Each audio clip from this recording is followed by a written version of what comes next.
Development Plan has prioritized skills training as a key enabler for our citizens to participate in the labor market. However, beyond acquisition of general skills, modern workplaces demand adoption of productive skills such as problem solving, emotional intelligence, analytical ability, and ICT proficiency. As human resource practitioners, you are expected to facilitate the training, coaching, and mentorship of your employees in these relevant skills. And ZRIM President Kelvin Shamijinga stressed the importance of aligning human capital strategies with national economic goals and driving productivity across sectors.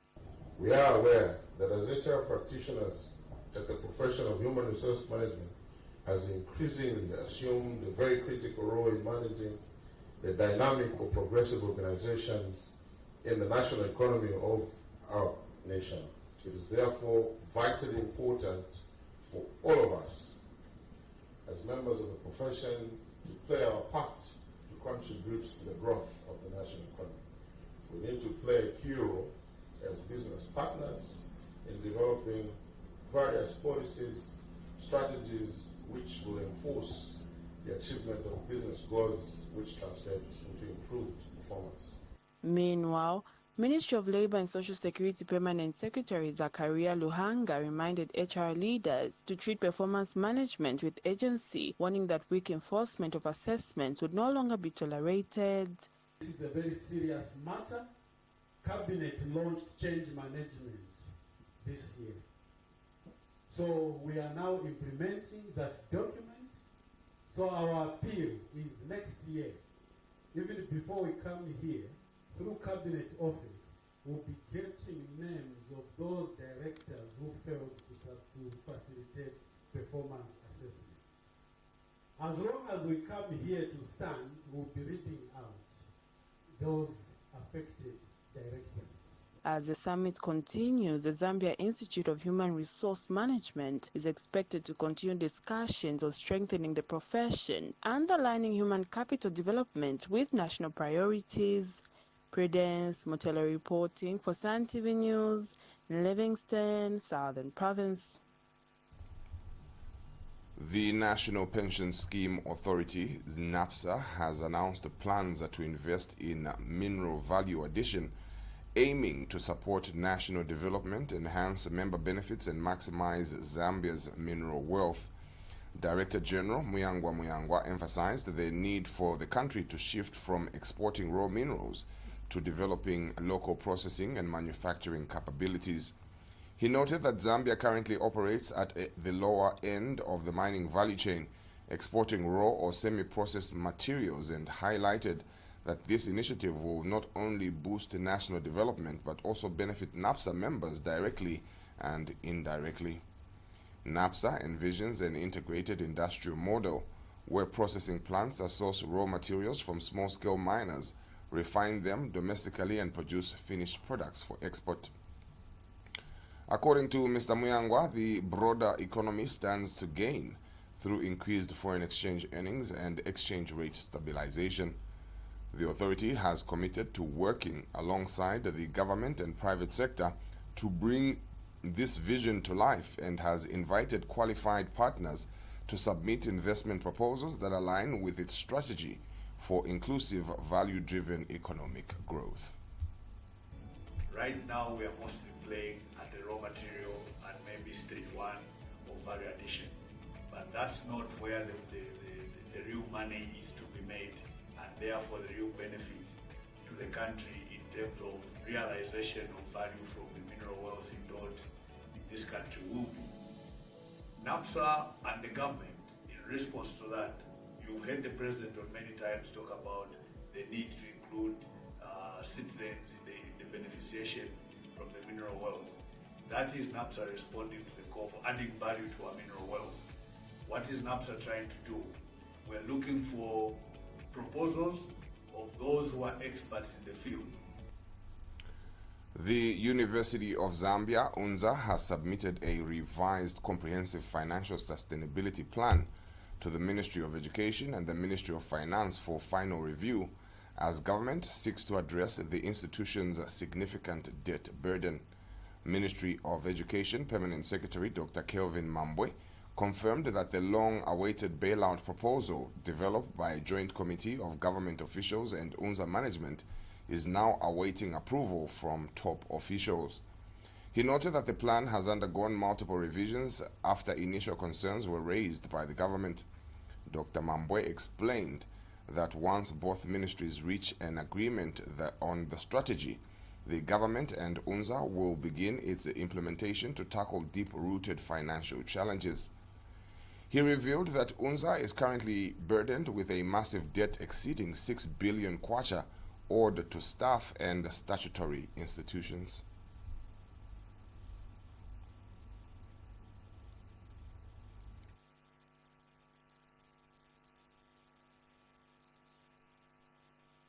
Sustainable. And so that is where we are right now. So in due course, we should be able to provide a position as government, Ministry of Education, on what steps we're going to take to resolve the issues that UNZA has been facing from time immemorial. You know that the problems of UNZA are a legacy issue. I think this is a fact. So we're dealing with a debt that is historical, okay, and it's not a small mountain. We were talking of over 6 billion owed not only to members of staff that are serving the institution, but also to other statutory bodies such as NABSA, ZRA. Konkola Copper Mines, KCM, has reintroduced raise boring technology at number 3 shaft in Chilelabombe, marking the first time in 15 years that the technique has been used at the site. This advancement is part of KCM's strategy to enhance underground mining safety, efficiency, and modernization. Raise boring, a method that creates precise vertical or inclined shafts without explosives, is recognized for its speed and effectiveness. This investment, in collaboration with global expert Tumi Raise Boring, aligns with KCM's plan to boost copper production to 300,000 tons annually by 2030.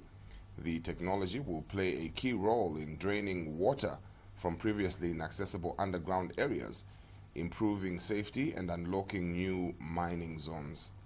KCM CEO Malcolm Mewet described the reintroduction of raise boring as a significant technology and strategic achievement that will support future underground mining projects, facilitate deeper ore body access, and strengthen sustainable mining efforts.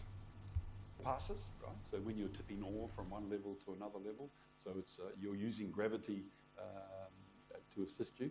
So, you know, for KCM, all of those applications will be useful for us as we grow this mine into the future. I wouldn't say that it's not a difficult process, but it's not easy either, right? And perhaps the first thing I'd say is vertical development is a lot more expensive than lateral development, right? So lateral development is conventional drill and blast, and it's well known, but raise boring is a little bit more precise. The Minister of Health has applauded Rotary International for its continued partnership in strengthening Zambia's health sector, particularly in the ongoing fight against malaria. Health Minister Dr. Elijah Muchima has praised Rotary International for its unwavering support to Zambia's health system. He says the organization's involvement, especially through the malaria elimination program, is making a positive difference in affected communities. Dr. Muchima was speaking during a courtesy call by Rotary International President Mario de Camargo. He announced that the Ministry of Health is set to begin targeted mapping of malaria-affected areas using drone technology, a move aimed at boosting public health surveillance and response. The minister also took time to recognize the efforts of community-based volunteers, or CBVs, in championing public health awareness at the grassroots level. He described their role as vital in advancing community health and education.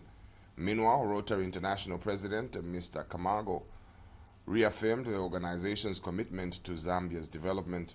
He noted that Rotary continues to advance its 7 key focus areas, which include disease prevention, water and sanitation, education, and maternal and child health. Mr. Kamago disclosed that there are currently 30 active Rotary clubs operating in Zambia, each implementing at least 3 community projects. The Young Achievers organization, YAO, in Chililabombwe has partnered with the Ministry of Health to enhance immunization efforts during Africa Vaccination Week, focusing on children who missed routine vaccinations. Funded by Chazi and Gavi, the initiative involves 10 health facilities across the district to strengthen vaccination outreach. The national launch of Africa Vaccination Week took place on May 14th, 2025 in Lusaka and will run until May 17th, 2025. To support the campaign, community-based volunteers have been deployed to assist health workers in ensuring all eligible children receive necessary vaccinations.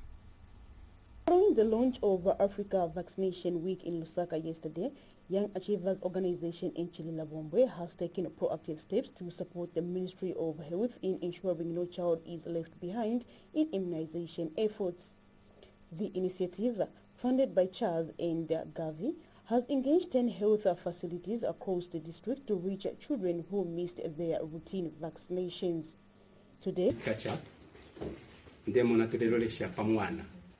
uyo umwana wo chitire miss ama vaccines alo twadishi okutira ama vaccines yaliba ayakankala mu bumi bwa mwana bantu ama diseases aya preventable ndemona kuti afuidishwanga chako bati uyu mwana apoka yonse ama vaccines yaba mushejo yako nomba pamulandu wako bati ubulwele tolatebererwa ngesonde tolatebererwa namalwele ya kusasana andi ichichire tulanga kutira kuli abana bamu abashapokele funded program on immunization was started, so it's now 50 years. So we were just commemorating efforts and also appreciating those challenges that we faced during the entire period of EPI up to this time when we are at 50.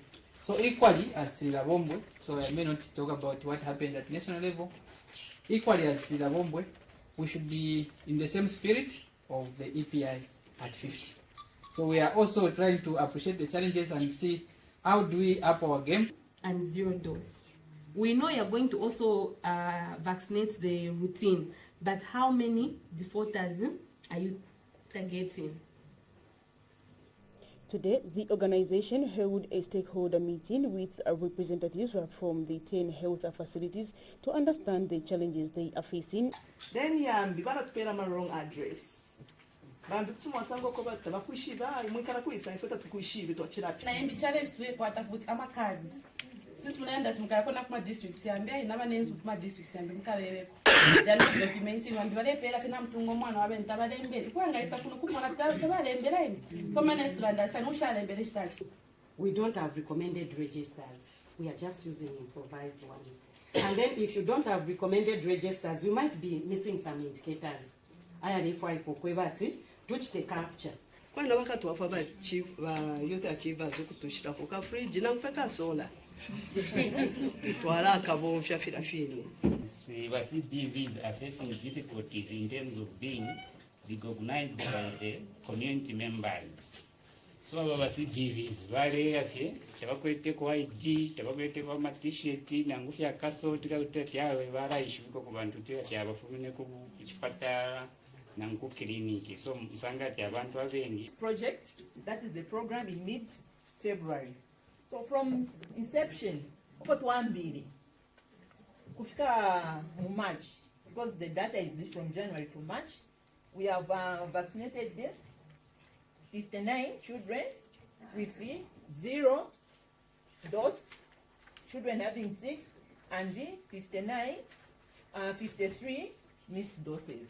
Community-based volunteers have also been mobilized, especially around border areas, to assist nurses in reaching remote and underserved communities.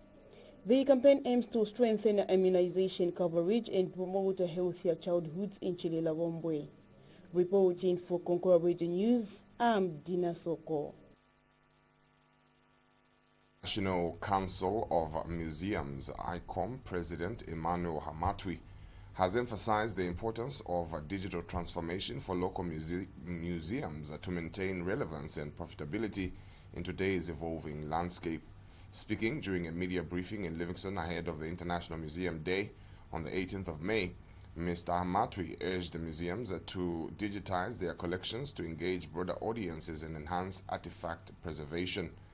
He also called on the government to increase financial support for museums, particularly in artifact preservation and exhibition development. Additionally, he stressed the need for international collaboration, noting that Zambia could greatly benefit from global partnerships and the exchange of technological solutions. So in Zambia, museums need space, they need a lot of funding. So what we do, I can pick on a museum like Livingstone Museums. It has got various themes. There is an aspect of natural history where we look at animals, their characteristics and what they mean to us. There will be an aspect of ethnography, what we believe in, issues of witchcraft and adornments, rituals. There will be an aspect of science. So it takes a lot to build up an exclusive museum. So what we do to complement or what we do to cater for that is, if it's about sports, the development of sports in Zambia, our curators, our researchers will come up with an exhibition specially dedicated about sports. It could be all sports, it could be football, it could be handball, indoor games, traditional sports. So we'll put up space in the museum dedicated to a particular theme. And ICOM Zambia Vice President Terry Nyambe noted that many museum organizations across the country have begun implementing digital tools to enhance the visitor experience. He underscored the crucial role of museums in education, cultural preservation, and tourism, and also echoed the need for technological advancements to ensure museums remain relevant in the digital era. Even museums are now embracing these aspects of technologies that need to be in museums so that they can offer better services, better experiences for those that visit these particular institutions. And so the role of museums in society cannot be underplayed, but they are very, very important institutions, and that is why on the International Museum Day, many museums around the world invite the public, members of the public, to visit these institutions, because they are not there just to keep the heritage, but they are there as spaces that promote unity, they are spaces that promote social justice, they are spaces that promote inclusivity of people, in people going into museums, seeing the diversity of communities. They learn to become more tolerant to other people's cultures. And meanwhile, National Museums Board Director General George Mudenda acknowledged the challenges facing museums in the digital age, but expressed optimism about ongoing efforts to adapt and innovate. You know, initially museums have been institutions where we always want to say, put everything in the showcases. Why? Because we've been trying to say, okay, we are preventing from theft and whatever, but the whole idea of putting up exhibitions is to give the public the experience. And in the experience aspect, you need to have the aspect of interaction. You need to have interactive exhibitions which can also help the person carry the museum as they are living.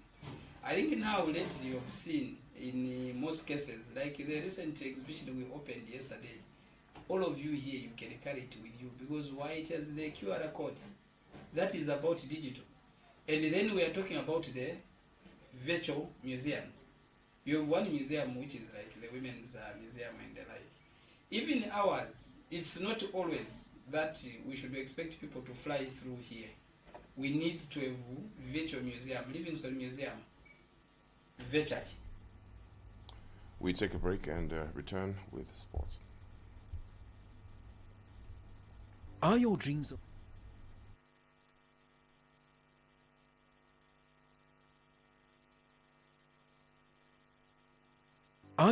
on hold? Maybe that much needed home improvement, starting a business, upgrading your qualification, or simply taking that dream vacation? At ABSA, we understand. That's why we offer collateral-free personal loans of up to 850,000 kwacha. With a 7-year payment plan, now you can access more financial support to turn your dreams into reality. Let's help you write the next chapter of your story. Call 5950 for more information. Terms and conditions apply. Your story matters. ABSA.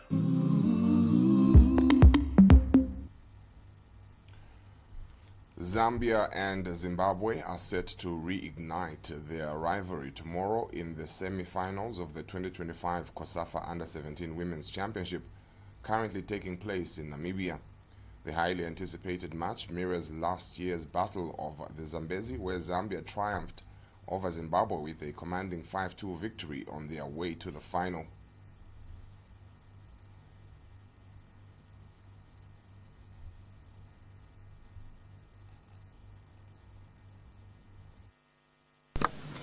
Zambia is set to face Zimbabwe in the semi-finals of the 2025 COSAFA Under-17 Women's Championship in what is being called the Battle of the Zambezi. The Copper Princesses have been in top form, beating Mauritius 9-0 and Mozambique 4-0 to finish first in Group B with 6 points. Coach Carol Kanyemba is hoping her team can reach the final once again and defend their title. Playing the semi-finals is not easy, and you lose out on the middle. You win, you are assured of a position in the final. So there's a lot of anxiety from the team, but they're excited that they're here and they want to work hard to play in the finals and defend the trophy. Still the same Zambian team, everyone will be able to play because the tournament, as I said, is for exposure. So everyone will get a chance to play in this tournament so that we know what we expect from them.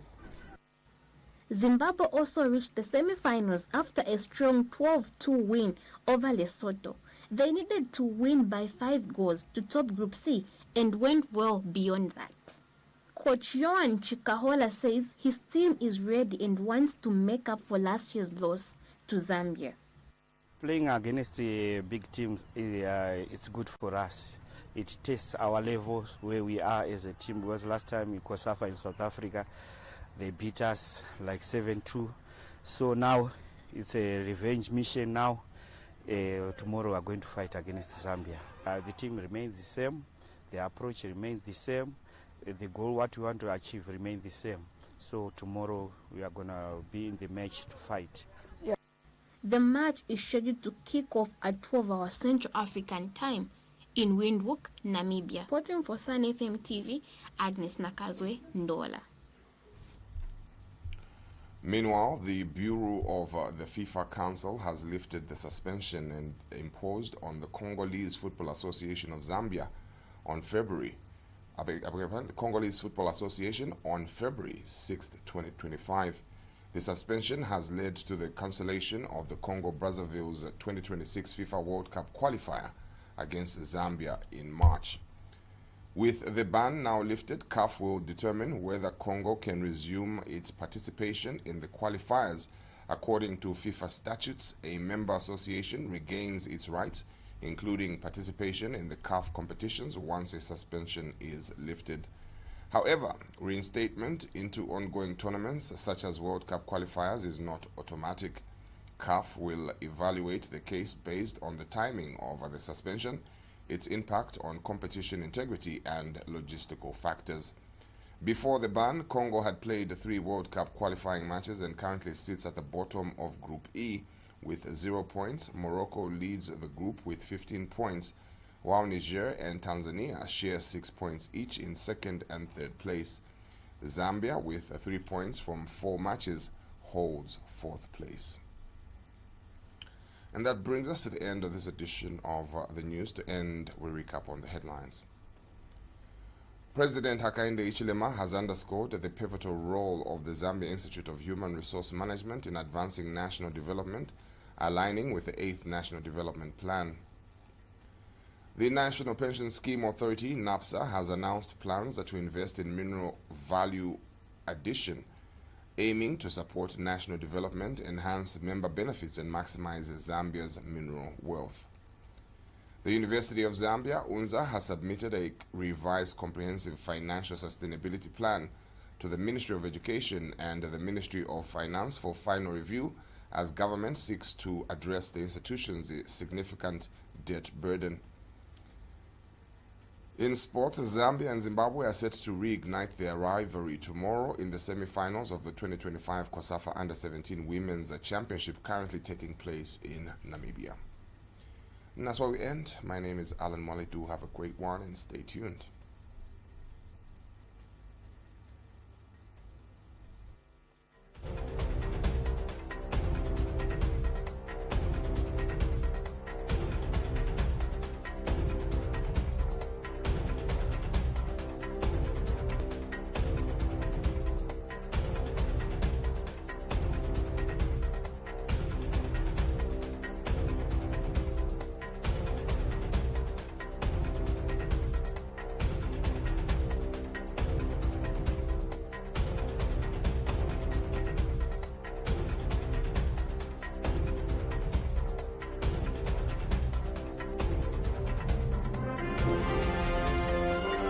The News, 88.5 Sun FM.